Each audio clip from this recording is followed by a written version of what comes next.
இந்த உலகத்தில் நடக்கக்கூடிய விஷயங்கள்ல நம்மளுடைய லைஃப்பில் ப்ராப்ளம்ஸ் அப்படின்னு வரும், பிரச்சனைகள்.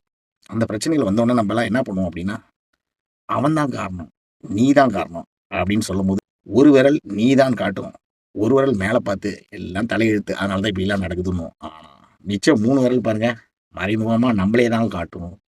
அப்படின்னா என்ன அர்த்தம்னா, ஒரு ஒரு பிரச்சனைகளுக்கும் நீ தலைவிதின்னு சொல்கிறத விட அதிகமான பங்கு 3 விரல் நம்மளையே காட்டுது. ஸோ உனக்கு தான் அதில் அதிக பங்கு இருக்குது, அந்த பிரச்சனையை நீ சமாளிக்காமல் விட்டது உன் தப்பு தான்ற மாதிரி அது காட்டுதுன்னு சொல்லுவாங்க. ஆனால் நான் என்ன சொல்லுவேன்னா, 5 விரலையுமே நம்மளையே பார்த்து காட்டுற மாதிரி நம்ம யோசிக்கணுன்றேன். அதாவது எல்லா பிரச்சனைகளுக்கும் எல்லா விதமான காரணமாகவும் நம்ம தான் இருப்போம், ஏதாவது ஒரு விதத்தில். அதை நம்மளால் ஆல்ட்ரு பண்ணியிருக்க முடியும், இல்லை சில இடங்கள் அமைதியாக போயிருந்துருக்கலாம், சில இடங்களில் நம்ம டெக்னிக்காக டீல் பண்ணியிருக்கலாம், ஆனால் நம்ம அதை மிஸ் பண்ணியிருப்போம்.